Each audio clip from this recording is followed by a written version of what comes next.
what happens when I go onto the street is that the street speaks of the culture of the place. Most streets.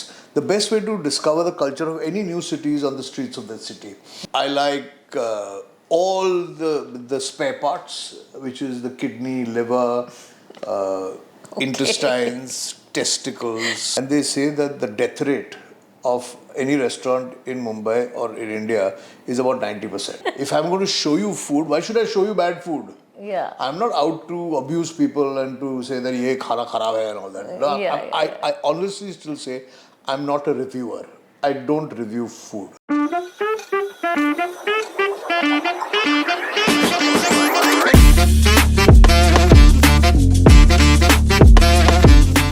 Our guest today has a wide range of skills. He is an actor, a TV broadcaster, an excellent mimic, and most importantly, a culinary guru. His show Khane Mein Kya Hain is any foodie's delight. Get ready for a mouth-watering episode of Buzz by the Bay with none other than Kunal Vijaykar. Thank you, Anushka. Hi. I think you've been very kind with your introduction. I'm not as great as you made me out to be. I'm just a hungry man who eats a lot of food. Honestly, that's all I do. But good to see you back in the role of a journalist. Yes, it is. Yes, it's been a while. I remember you in the good old NDTV days, and then you took off for another singing career and all that. And you're back in front of a camera, which is fantastic. But we're really missing you on week that wasn't. After 17 years and that lovely political satire and your amazing accents. Well, my hope is that you will not miss me for too long. My hope is that we'll be able to restart it. Every effort is being done to get some version of the show back in, if not on air, maybe digital. So we'll see it in a new avatar somewhere. A new avatar with me doing the same bad acting and Cyrus doing the same bad anchoring. I mean, your accents are not bad acting. I'm going to ask you to mimic people later on. So, you know, a few weeks ago, we had your not so better half on the show, Cyrus Broach. And he said that your new show, it's been around for 2 years, Khane Mein Kya Hain, right? He said, oh, Kunal's making so much money on that show, it's embarrassing. Where we are struggling is hand to mouth right now. Actually hand to mouth. Actually hand to mouth. Yes. So you're fully focused on food right now. I'm fully focused on food right now, but what you started off saying with Big That Wasn't is also something that we're trying to figure out how to do. Do you think like political satire is becoming a bit difficult to pull off these days? I think the whole, everybody has become a little more sensitive. I don't want to blame anybody in particular. But I think everybody, we've got to learn to sort of be able to laugh at ourselves. It's a battle that we've fought for a very long time. Absolutely. Laughing at ourselves is a key, right? And it's not like you targeted any one party or any one person. You were... Never. You know... See, we target the news. Right. That's what. We're not targeting parties and governments and all. This is the news. Now, what is our take on this news? That's basically what it is, you know? Okay, yeah. So, a bit on to... Khane Mein Kya Hai, right? It's described as Kunal Vijaykar's food adventures, and it really is a food adventures. I've seen quite a few episodes. Of course, you have celebrities and all also, and you go to high-end places as well as street stalls. But it's nice to see that you explore small, nondescript, lesser-known places. The honest truth is, I prefer eating on the streets than eating in fancy places. Although I love a good meal, a really good meal in a good fancy-ass restaurant, I like it. But what happens when I go onto the street is that the street speaks of the culture of the place. Most streets. The best way to discover the culture of any new city is on the streets of that city. Right. So whether it is say Mathura or Agra or Jabalpur or Bhopal or Srinagar, where latest episodes have been in Kashmir, and these are parts of Kashmir that we've not discovered yet. Or parts of Srinagar that we haven't discovered yet, you know. Yeah. Because most people go as a tourist in a tourist bus, go to these 15 places that have been marked out. Yeah. And you don't actually, and the food is also, most people who travel are very worried about food. So they do a package deal. Yeah, talking about your Kashmir episode, I saw it. Amazing. Yeah. I mean, didn't the food look good? It looked mouth-watering. Absolutely mouth-watering. Yeah. Really scrumptious. Though I'd worry for a vegetarian. in Kashmir? Well, no, but I have just come back from Udaipur, and my whole street food experience has been purely vegetarian. No, I'm saying in Kashmir I would worry for a vegetarian. Not really, because there is a very robust Kashmiri Pandit cuisine, which is also non-vegetarian, but they have a lot of emphasis on vegetarian food. Unlike the Muslim cuisine of Kashmir, which is strongly non-vegetarian, the Kashmiri Pandit food, well, good dum aloo Kashmiri. Yeah, yum. You know, the paneer that they make, it's yummy, you know, and the vegetable is very good. There is vegetarian food everywhere in the country. Yeah, of course. In India, you can't survive without it, right? And we worry too much about the vegetarians sometimes. I think we should start worrying about the non-vegetarians because we don't get any food anywhere. What? That's not true at all. Every place that goes in, a vegetarian. What is this? Oh my God. So how do you decide where to go and eat when you do your episodes? See, when I was doing this show, the Foodie on Times Now, I was lucky because it was a news channel. News channel has stringers all over the countryside. Yeah. But there was no internet per se. So doing research on the internet was not happening. But I've discovered that you must talk to friends who live in the city. They give you insights, and you must go to the local, smaller social media Instagrammers and YouTubers. So don't go and... So like if I was going to Kashmir, I would go into Instagram and look for hardcore Kashmiri Instagrammers who may not have that many followers, but they're locally doing things, they're covering their local food. Connect with them, talk to them, ask them to be your guide often. Wow, okay. And I think that's a great way to do research.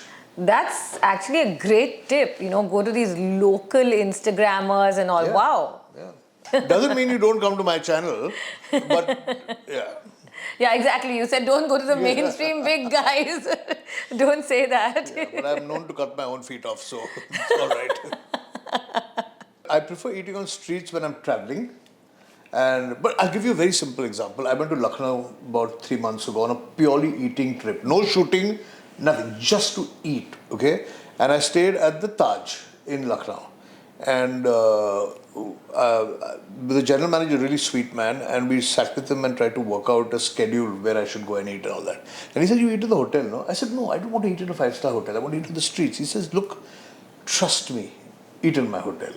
So while we did go early morning and get mubins, nihari and all that, we also ate 2 meals in the hotel. And they have a local chef who created Lucknowi food which is not available on the streets. It's not available in any Lucknowi restaurant.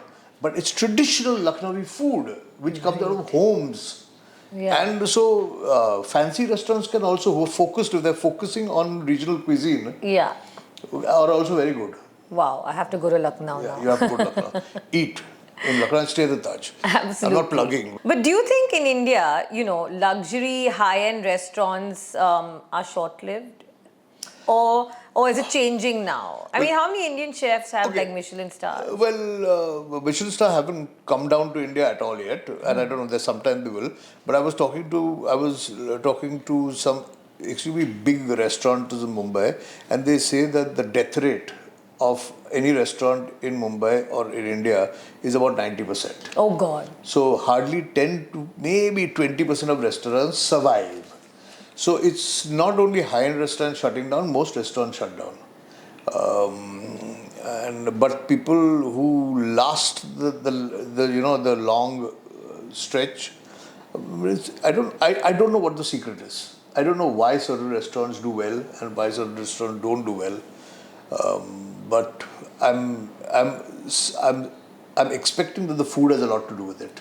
Yeah. But yeah, food, location, price point, everything. So everything has to come together. And what does the market need at that point of time? What is the market looking for? So if you can understand that, and where is the money coming from, and what is the palate, I think you'll have a winning formula. But it's nice that in India, you can get good food without having to spend a lot on fine dining, as we already spoke about it. So that's a really good thing. And I saw, talking about food adventures, I saw a very interesting episode of yours where you went to the heart of Mumbai's forest, and you had like food cooked by the local people of the forest. So first of all, Mumbai forest words don't go with each other. Yeah, exactly. But again, see, this came from an Instagrammer.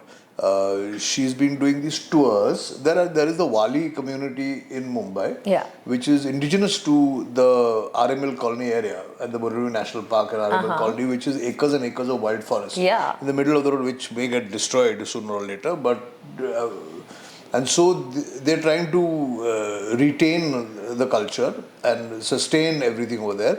And it's a very interesting, it's an interesting cuisine. And they're trying to promote it, you know. Yeah. And everything is from the surroundings. So the fish is in the pond, the vegetables are grown right there, you know. Wow. And yeah, it was great food actually. Yeah, I saw that episode again. I just love sitting like that and eating that food. Yeah. It's so good.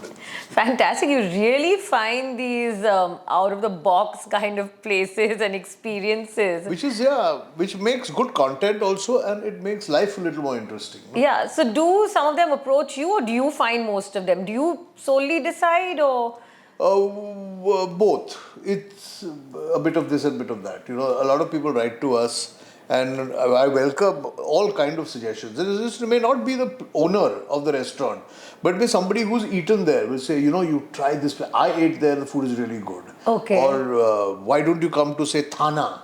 Because there's a huge food culture happening in Thane right now. You know? So a lot of Maharashtrian food also happening there. So we get a lot of sort of feedback, and then you follow one trail somewhere and you hit upon gold sometimes. Yeah. There must be paid partnerships, right? What if you go to one of those restaurants, you don't like the food? Then what happens? It's unlikely I'd do it if I did not like the food. Okay. All right. Because for the paid partnership you're cheating your audience, who's eventually your gods. So you're picky about, if you didn't like the food, you wouldn't do it at all. See, I get asked this question all the time. How come you like all the food? How come you like all the food? I said, but then why should I take you to a place I don't like? If I'm going to show you food, why should I show you bad food? Yeah. I'm not out to abuse people and to say that ye khana kharab hai and all that. No, I honestly still say I'm not a reviewer. I don't review food. Okay. I'm an eater. I go and eat food. So when you go somewhere, let's say I saw that food court episode of yours. I mean, there's so many dishes on the table. I mean, there are hazards to this job, right? Like overeating, like health risk. So what do? Do you just take a bite of everything? I do. If there's so much food on my table, then it's physically impossible to eat of all course. That, okay? So I taste. I don't eat, but then I taste the food. Which is enough to give my opinion on what the food is like. Okay, fine. Yeah. You just taste it, right? Yeah, but sometimes I'm shooting 4 episodes at lunchtime. How do I feel? Also, I like the idea of my table being full of food. It just looks good on camera. It does. It really looks nice. And in fact, I cannot eat all that food, man. Yeah. I just can't. Of course not. I will die. Yeah, and I'm sure later on someone, one can eat it late, someone can eat it later. Nothing gets wasted. Okay, that's good to know. I have a crew which is perpetually hungry. I have a team which is perpetually hungry. And now I've even started turning the camera and showing them. Okay, attacking good. the food. Good that none of it gets wasted. That's good to know. I want to be part of your crew on one of these. Please come anytime. Yeah. Yes, we need a little beauty in my crew in any case, so please come. Okay, I'm joining on your next shoot.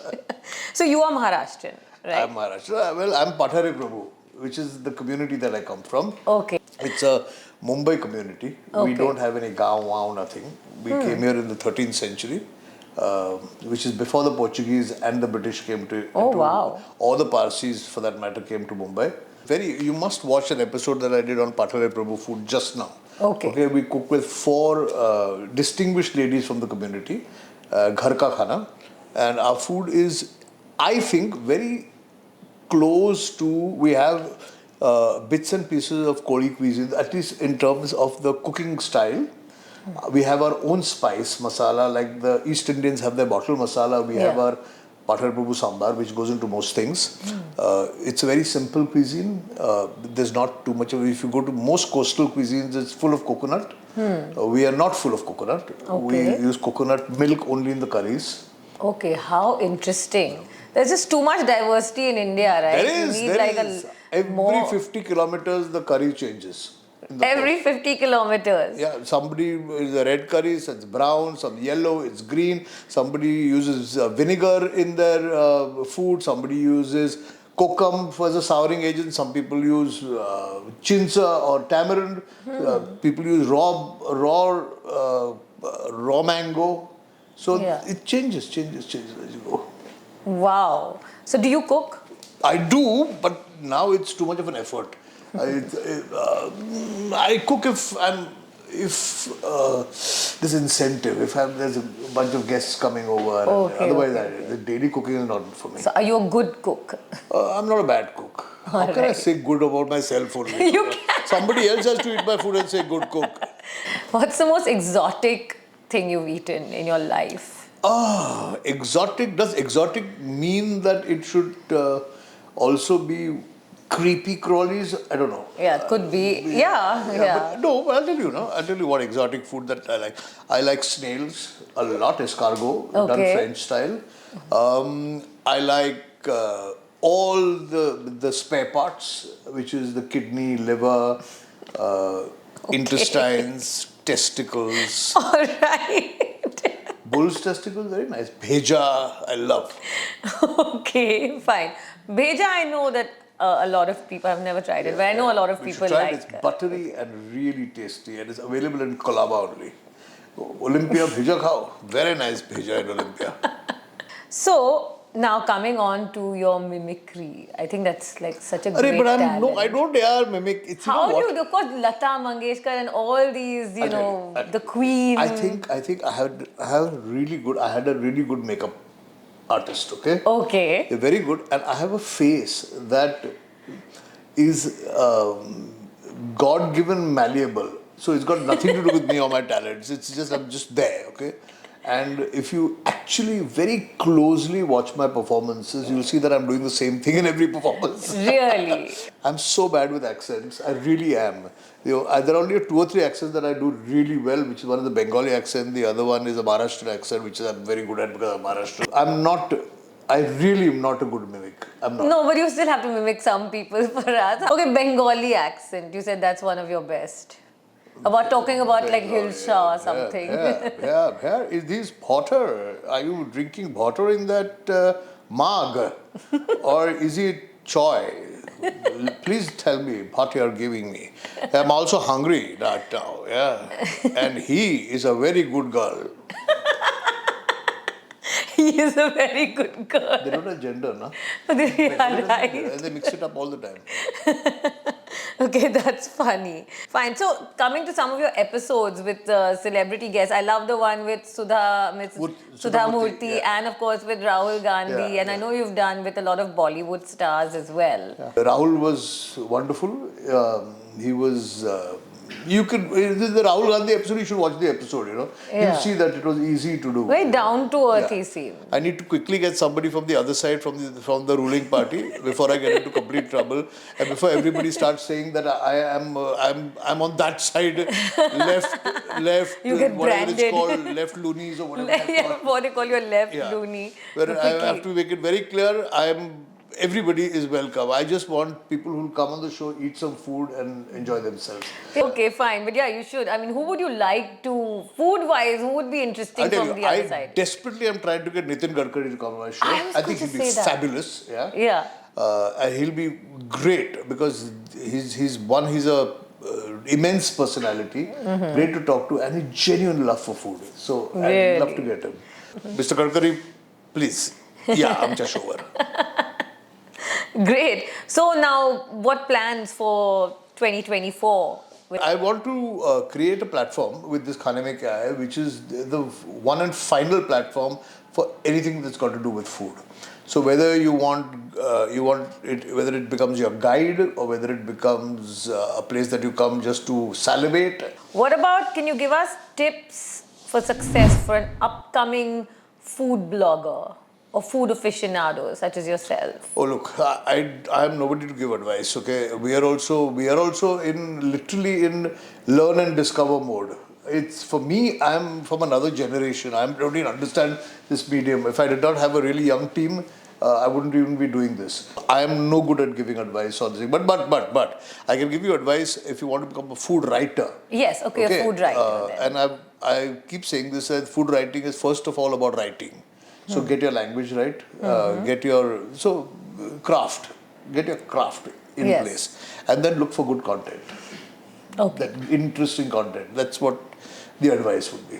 Okay, great. So there's a quick rapid fire section. Okay. All right. Is there a big prize at the end of it? Yeah, there is. We'll take you to our canteen for a wonderful meal. You can always bribe me with food, so it's all right. So that is the prize at the end of it. Okay, beautiful sea view at the canteen. Yeah, very affordable food also. Okay, rapid fire. Sweet or savory? Savory. Okay, Indian or continental? Indian. Right. 3 restaurants that a foodie must try in Mumbai in 2024. Okay, so O Pedro, Veronica's, I know they're owned by the same people, and Indian Accent. Okay, lovely. I've been to 2 of them, O Pedro's and Veronica's. Yeah. Very nice. Okay, got to try Indian Accent. So, which state in India has your favorite food? Damn difficult question, but I will whittle it down. First of all, I'm the biggest fan of all food Indian. Okay. I know it's a long answer, it's not really rapid fire. Fine. But Maharashtra has some of the greatest cuisines in India. Okay, and the variety. So there is Malwani food, there is Warhadi food, there is Khandeshi food, there is Puneri food, and there's so much more. So Maharashtra and Kerala are the 2 states that I love the food from. What's your favorite street food? Punjabi samosa. If you can call it street food. But I love. Okay, now this is like hugely controversial. I know the whole north is made up of chaats, but a Mumbai chaat, like a good bhel puri, a good sev puri, and a good pani puri beats all the chaats in the country. Okay. Yo, I've said it. You've said it. Okay. Absolutely. Now it's official. Officially. 3 of your favorite restaurants in the country. Let's start from absolutely local. I love Olympia Cafe down the road. Avartana in Chennai, in the ITC over there, which is one of the world's the greatest restaurants in the country. Okay. Karavali in Bangalore. Karavali in Bangalore. Okay, great. So we have. But 3. there are more. This is just the. All right. It's for the sake of the rapid fire. For the sake of the rapid fire. Okay. One cuisine or dish that you dislike. This is again controversial. I don't eat fish at all. I eat all shellfish. So I will eat. I love prawn, crab, lobster, oyster, clams, everything. But I will not eat pomfret, Bombay duck, surmai, whatever. I just don't. Childhood. I come from fish eating family, but I can't eat it. And but I can eat dry fish. Okay, your favorite vegetarian meal? I really like a good Gujarati thali. Gujarati but thali. Gujarati thali. There should not be chole and paneer in it. You know? It has to be properly. So I like that. I like a good Maharashtrian thali as well, like varan, bhat, amti, batatachi bhaji. Good. So I'm good with vegetarian food also. Okay, Indian mithai or chocolate? Chocolate. Chocolate. All right. And okay, this is good. This is a very tough one, but can you narrow down your favorite dish or couple of favorite dishes of 2023? Every year, whether it's 1975 or 2024, I yearn and look for a good butter chicken. And I love looking for butter chicken everywhere I go. So okay. It's one of my all-time favorite foods to eat. All right. Simple butter chicken. So looking for a good butter chicken. Is that your mission for 2024? It's a mission every year. All right. I quite often find good butter chickens also. If you go looking hard enough, you'll find it. Okay. Wonderful. Great. Thank you so much. How about a message for your fans for the new year? Messages, listen guys, just what? I don't know. Just enjoy yourself, have a good laugh. Don't take yourselves too seriously. Life is too short. And don't get angry with people. Life is too short. Calm down. Be happy. Smile a lot. that's my message. Okay, great. That's a nice message. Okay, thank you so much, Kunal. That was wonderful having you on this show, and now I'm very hungry, Yeah, so very I need to okay. go and eat And I'm hoping that something. Anushka is going to feed me something and quickly. Yeah. We're going to Another take you corner. up to the canteen. Fabulous. Okay, that was a scrumptious episode, and I'm sure everyone's going to feel hungry after watching this. Stay tuned to Buzz by the Bay for more such interesting conversations.